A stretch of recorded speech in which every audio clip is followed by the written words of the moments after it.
Sarah Spear, please come to the office. Sarah Spear.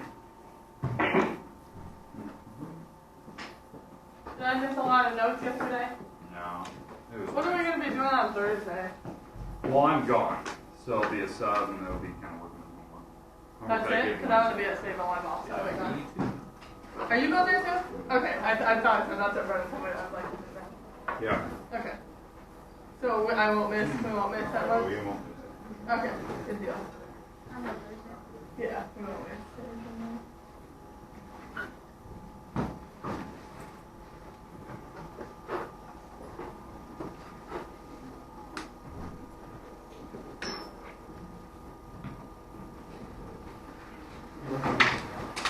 I didn't know where you went.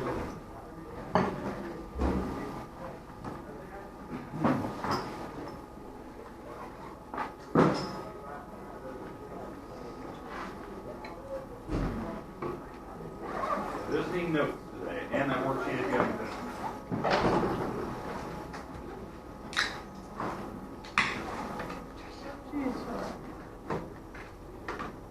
I'm feeling some PC, you know what I'm saying? I'm gonna have to make a trip to Bill's today.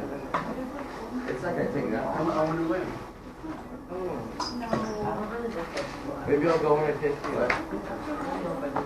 That'd be good.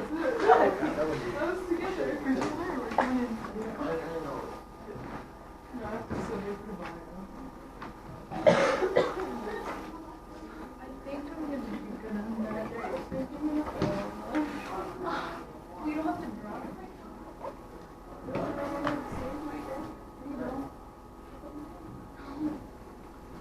We asked him, he said, would it be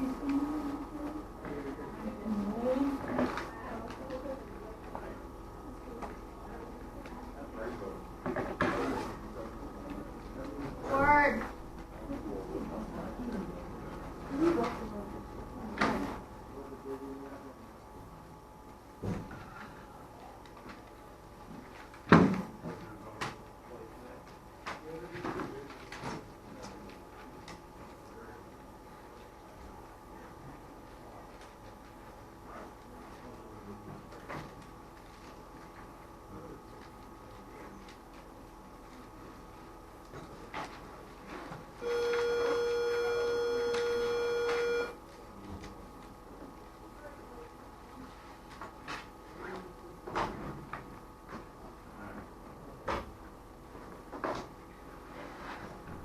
Okay, all we're going to do today is take some notes. You can ask. Well, let's see. Allie, are you hearing that? Why? Okay. Thanks. Very good, sir.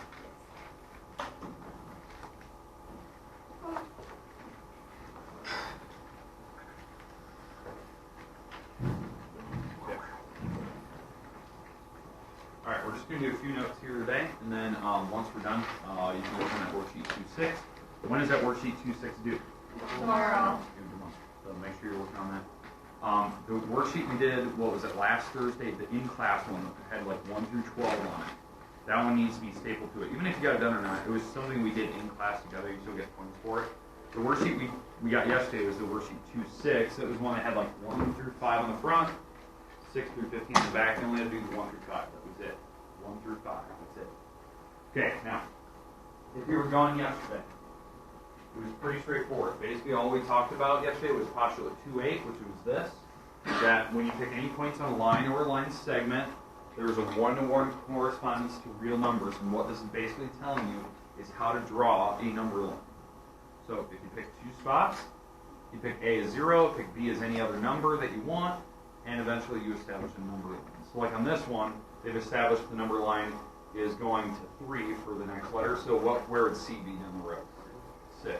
Yeah. Okay. Very keen on. You're good. All right. So that was the main thing that we talked about yesterday. We talked about that it didn't matter on a number line whether you draw it to the right or left for positives. That was something that they've kind of ingrained in you since like elementary days, that positives are always on the right, negatives are always on the left. It doesn't matter, because this is an imaginary thing. Like a number line isn't like a tangible object, it's just something we create, so you can put it anywhere you want. As long as you establish equal spacing. Now the picture we had here was a ruler. This is the customary system for rulers. The reason why I put that there is that this is the reason why they created this postulate, because it's called the ruler postulate. How do you draw a ruler correctly? This is it. Okay, questions, comments on what we talked about yesterday? Okay, we talked about 2.9 questions. 2.9, we talked about basically how you add angles together. Not angles, segments together. So we're adding segment AB plus BC as equals AC. And this only works if and only if these are straight and aligned with each other, collinear. So it's segment addition. This is what it looks like. You add segments together, it makes the entire stick. We did that in the very first chapter. I just want to make sure that you understand, like, there is a postulate in there today. So that's kind of the big deal. All right. Let's see. Back up here.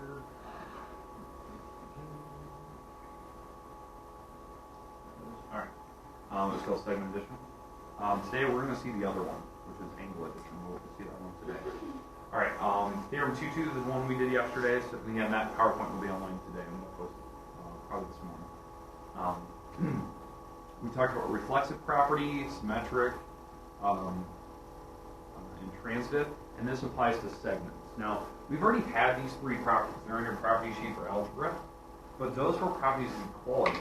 Why I give you these are the properties of congruence. This is how we can apply it to like segments. So you can set a segment equal to itself, or a segment equal to another one, and then you can flip the equation around, it's still the same.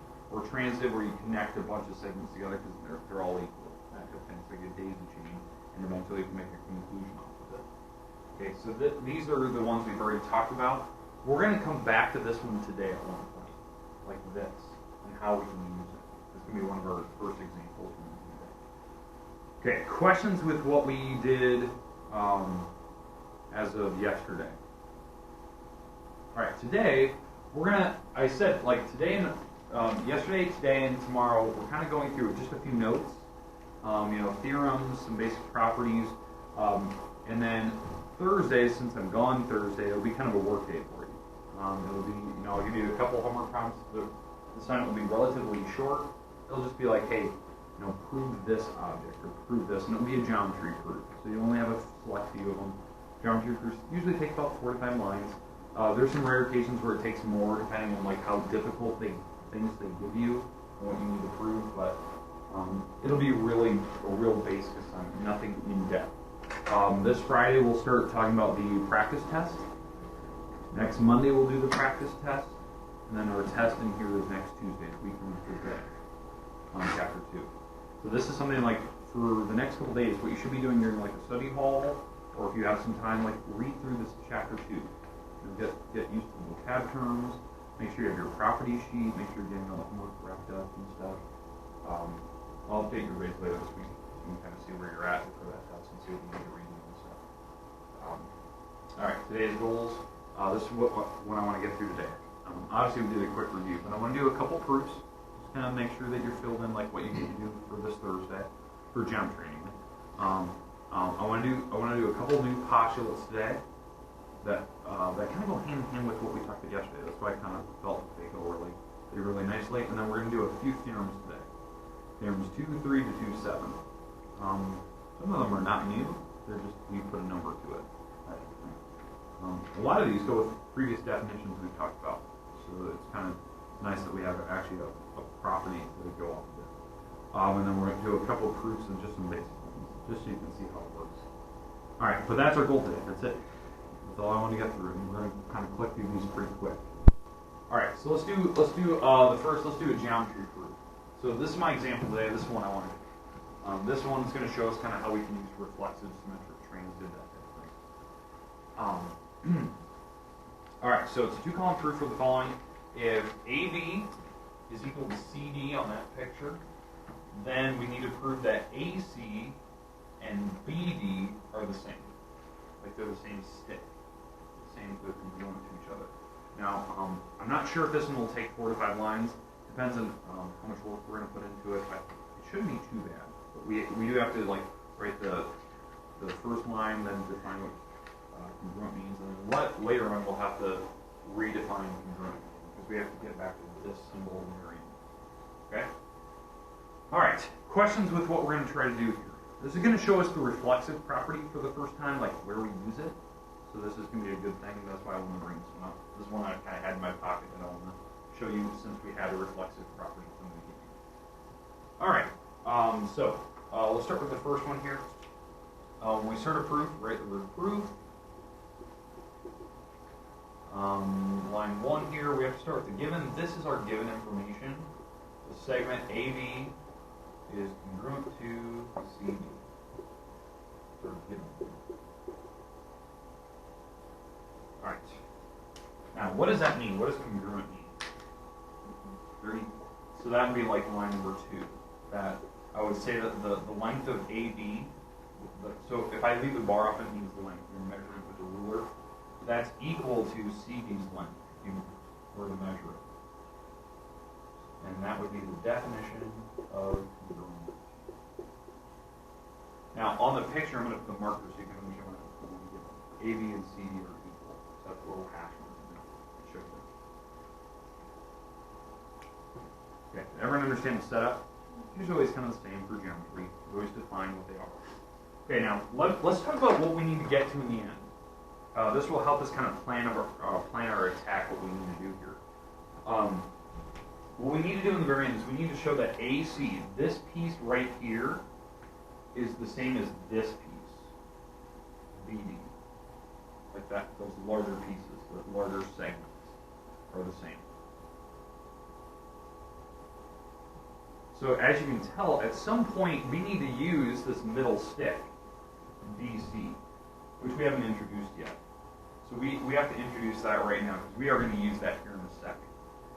So on line number 3, this is the part where it becomes reflexive. If you notice from the picture, I'm going to use something that we haven't even talked about yet. I'm going to introduce it in line 3, that BC is equal to itself. And that is the reflexive property.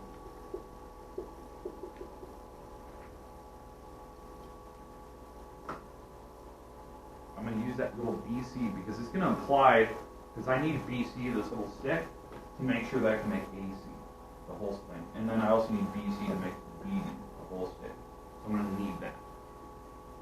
Okay, does that make sense? All right. Now that I have it, this is going to be the goofy part. I want you to kind of watch what I'm going to do here. I'm actually using this line right here. I'm using line 2. So if you can see this. So I'm on line 4, but I'm using this part right here. So we had AB is equal to CD, correct? Like those are the markers. Well, what I'm going to do to both sides as of this moment, I'm going to add a BC to both sides. Now, why am I allowed to do that? On that equation.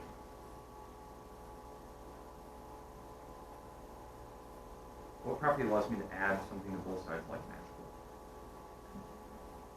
Yeah, add property of equality, right? So this was an equation. We said that this is true, and all I did was just add something to both sides. So instead of just adding, like a 4 or 5, I added a BC to both sides because that's the same object that I'm adding to both. So that's fine. So that's the additive property of equality. Now the reason why I'm doing that is now you can see kind of what I'm setting up. So additive property of equality. So you can see like AB here is this little piece, and I'm adding a BC to it. So you can see like I'm trying to make this entire stick. I'm doing kind of segment addition kind of a thing. So what we're going to do in the next line, line 4, or line 5 I should say, is define what is this according to that picture. What's another name for AB plus BC according to that picture? Yeah, so AB plus BC is AC according to that picture. That's AB plus BC makes the whole AC because they're in a straight line with each other. And then the other piece over here, same idea. CD plus BC, CD plus BC. Well, that's BD on that picture. CD plus BC makes the whole stick. And all I did here was segment addition.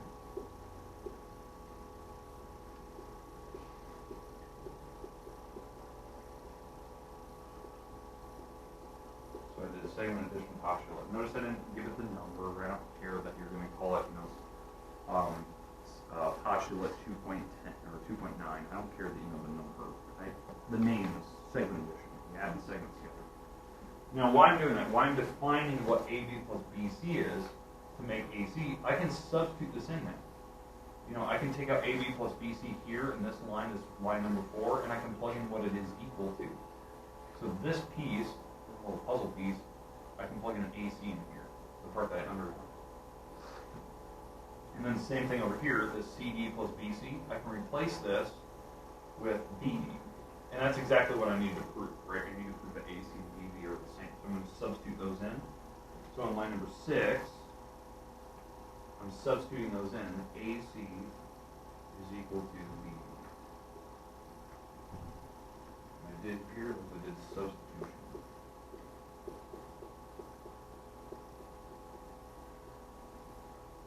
Substituted those in. That's basically what I needed to prove, right? Now there's one extra line if you want to go, because does my answer look identical to what I need at the end? No, it looks a little bit off. So the extra line on this type of proof is going to this part, and all I need to write is this to be my line number 7 is this, and I put the little dot next to it. And the reason why this is true is because it's the definition of congruent. If they're equal, they're also congruent to each other. Now what makes this one so difficult is you had to piece everything together. It's hardly any algebra in this problem. It's not like we're solving for an equation, like, oh, you're solving for x to make x 100. This is like putting everything together why this works.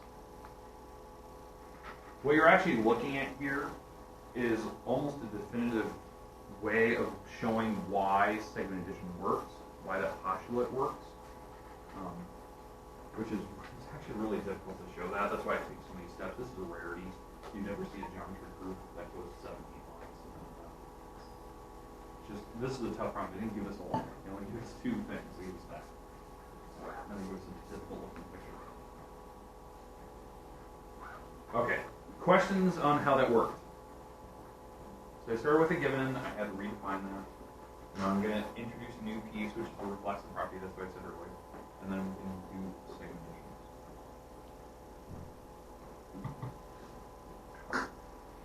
Okay. Ellie, you have any questions on that? Thank you. Yep. All right.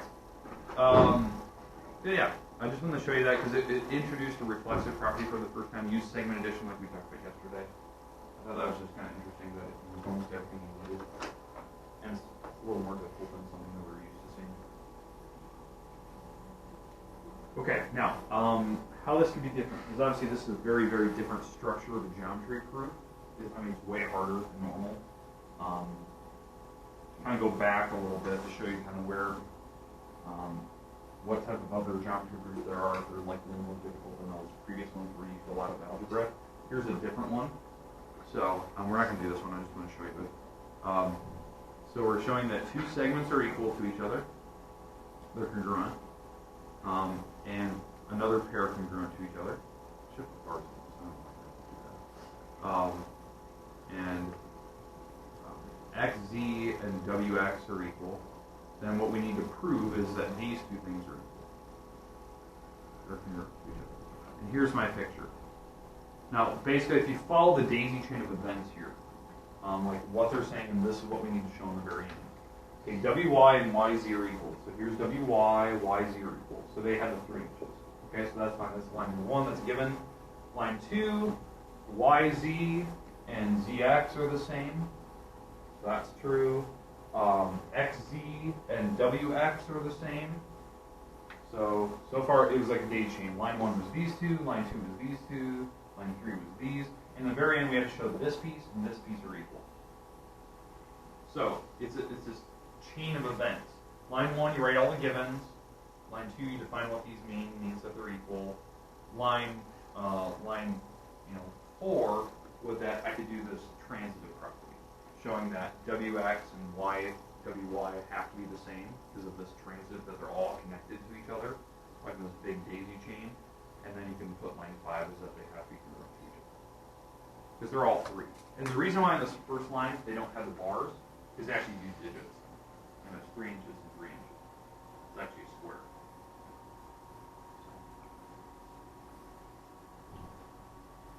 Okay, questions on that style of problem? That one's a lot easier than the previous one, right? It's 4 lines, but you're just redefining what those are on line 2, doing the transitive property. All right, that was kind of showing you different styles of geometry. That's a little bit easier one. Okay, postulate 10, new postulate today. This one does have a name. We'll get to the name here in a minute. So here's what it says according to your textbook. I paraphrased this out of the book for later on because I'll add a couple more words here.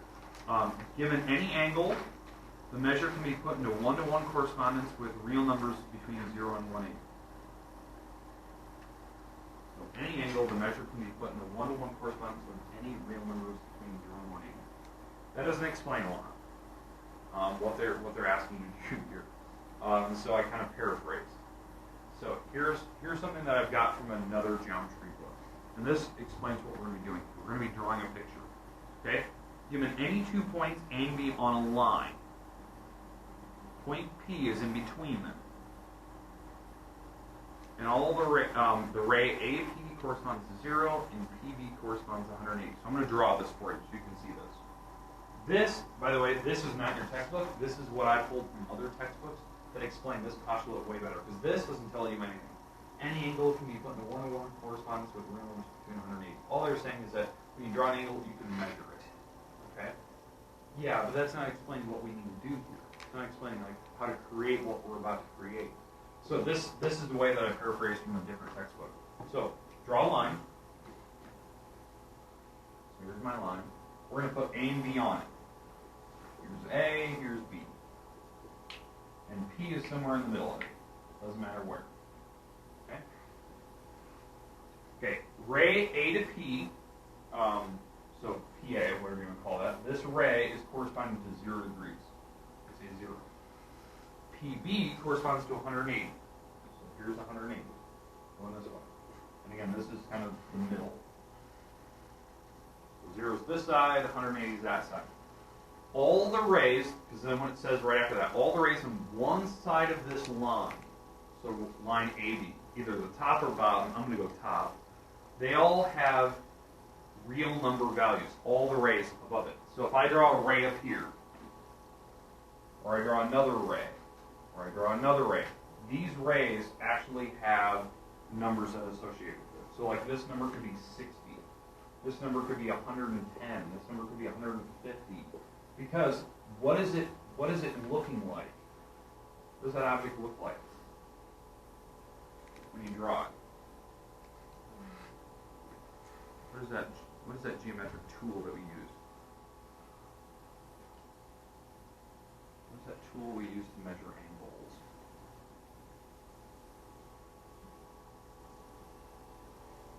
Yeah, what's that tool we use to measure angles? You guys all have a copy of this clear plastic. Starts with a P. Hey, a protractor. That's what it's actually mimicking. This, by the way, was words from another textbook. That's what this was supposed to explain how to do. They did a terrible job in your book. This is way easier to understand.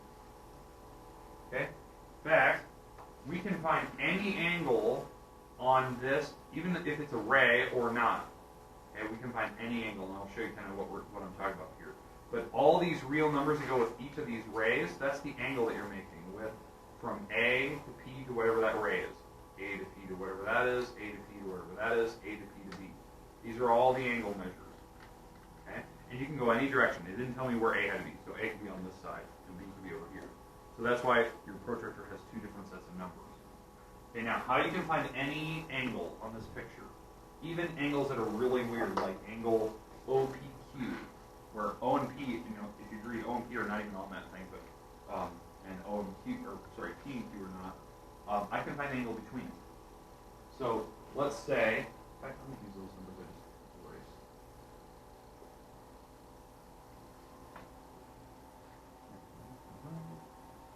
So let's call this angle, let's call this one O.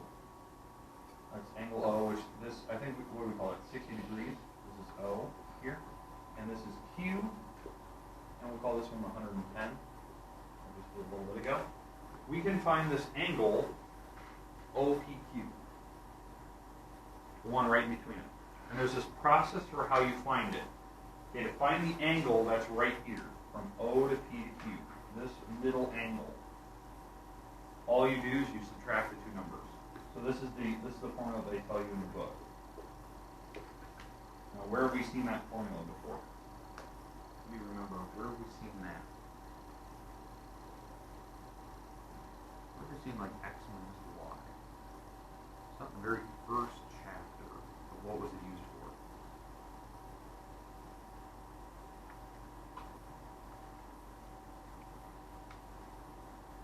Where do we see something with absolute values of X minus Y? Where do we use it? Look back if you know, see what it is. It's a single word. What do we use this formula for? And the word starts with the letter D. Hey, it's a distance formula. So, that's how you do it. So if you want to find distance between these two angles, 110 minus 60, what do you get? 50, that's the angle. It's 50 degrees. That's angle OPQ. You just subtract them. Whatever those rays are, there's an actual number that's Maybe associated with attention rays. please. Joe from Atletico is here. If there are any freshmen or sophomores that need to see him, please go down to the locker room area at this time. Alright. So this is the formula that they use in the book for distance. It's used for angles as well. Now, the book does a terrible job of explaining this one. Like how this works. In fact, I'm going to show you, because these are the words that the book had printed. These are the ones I pulled from a different textbook. But here's the picture that the book shows you. Which I understand it looks like mine, but this is the picture the book showed. So they actually show it like a protractor.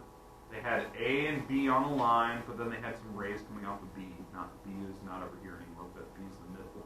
And they had some rays going off it. So you can kind of see that, yes, this does have a specific angle going off of it. Going from A to P to C, where A is 0 degrees, and you count out 0, 10, 20, 30, 40, 50, 60, 90, 100, 110, 20, 30, 40, well, 146 degrees. That's where the angle ends. Now on the other side, if we're going, let's say this spot over here is letter D, and I want to know what the measure of angle DBC is, that's this angle right here. D to B to C, that's a small angle. This is an acute angle, right? It's really tiny. So now you come up with the intertract numbers. 0, 10, 20, 30, what, 34 degrees?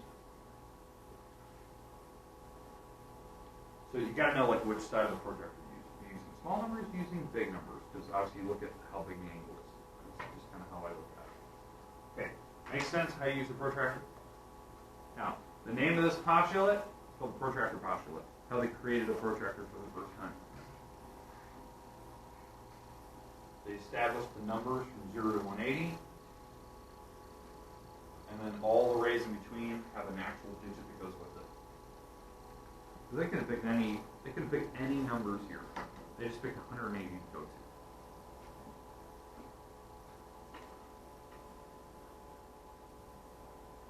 Okay, questions on that? All right, let's move on. Postulate 211. Okay, postulate 211, D is in the interior of this angle, ABC. If and only if this is true. So D is in the middle. When you add this angle plus this angle together, and that equals this angle. Now, what are they doing here? What is this called?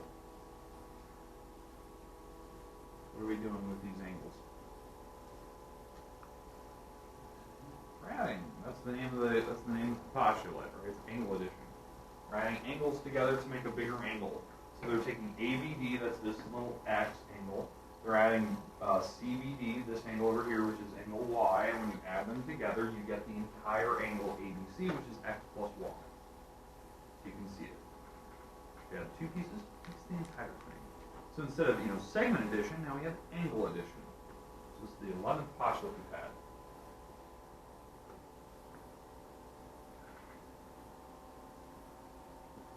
All right. Any questions with that?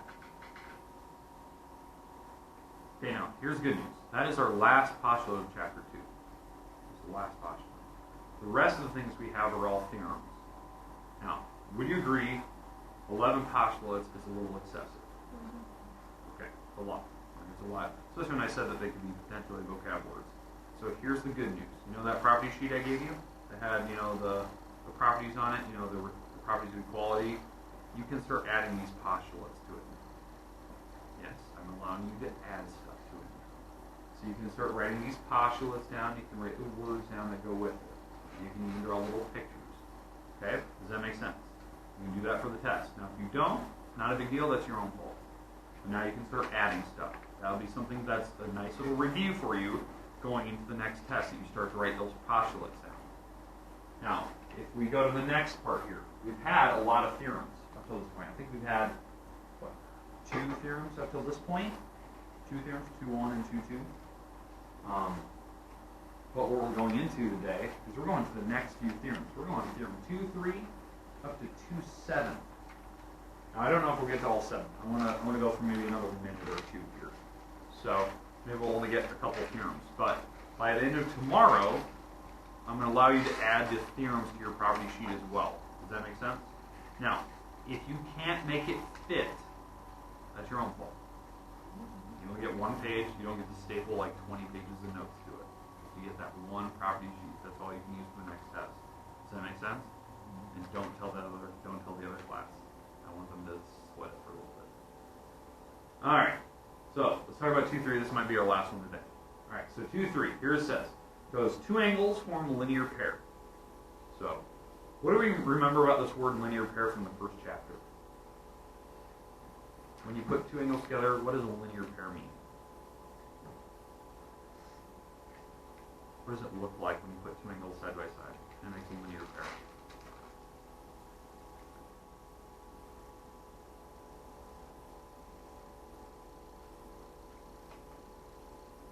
What is a linear pair? Exactly. Yeah. It's when you put 2 angles together and they're making a perfect straight line with each other. In fact, if I go back to I'll let you look at this, but if I go back to the last picture, this picture right here, this angle ABC, and CBD, when I had D over here, this is a linear pair. They made a straight line with each other. And you put them side by side. So it makes sense that they have to be supplementary, because the word supplementary means you add to make 180 degrees. So that makes a lot of sense. So here's your picture.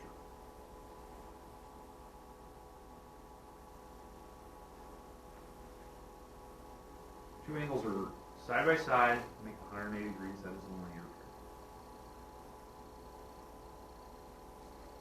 The word supplementary means they add to make 180. All right, we're going to stop there today because I don't want to take up all your time today. Tomorrow we'll continue on. So we're going to have a couple theorems tomorrow. I know we're on a shortened period tomorrow, so I'm going to kind of go through them pretty quick. And then I'll probably give you your homework tomorrow at the very end of class. And that way Thursday you get some time to work on it. And it's going to be short. It's going to be really short. It's just a few problems. You have to prove some stuff for geometry. That's it. Pretty basic. And know what your property name is. Okay, questions, comments? Okay, so be ready to take some notes tomorrow for sure. Ready to take some notes.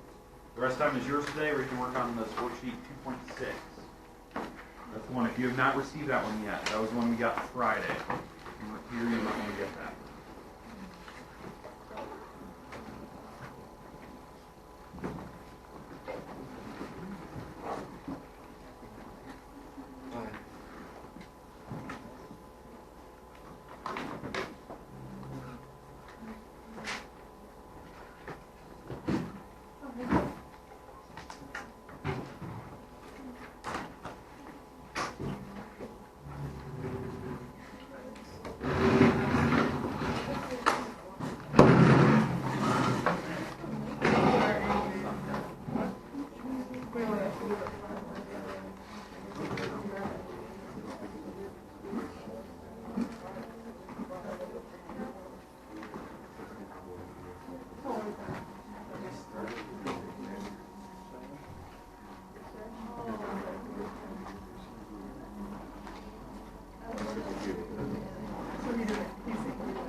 Good luck to you. I'm trying to.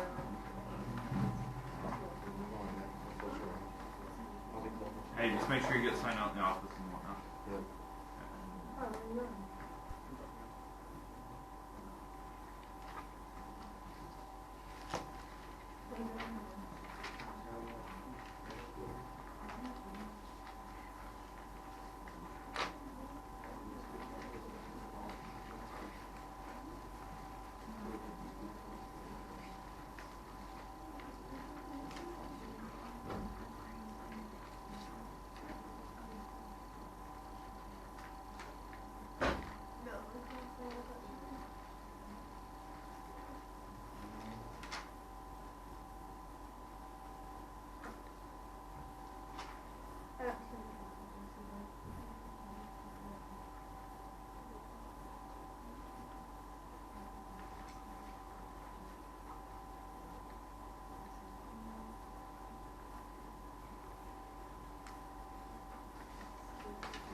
See you tomorrow. Make sure you get your worksheet done. Your worksheet 2-6.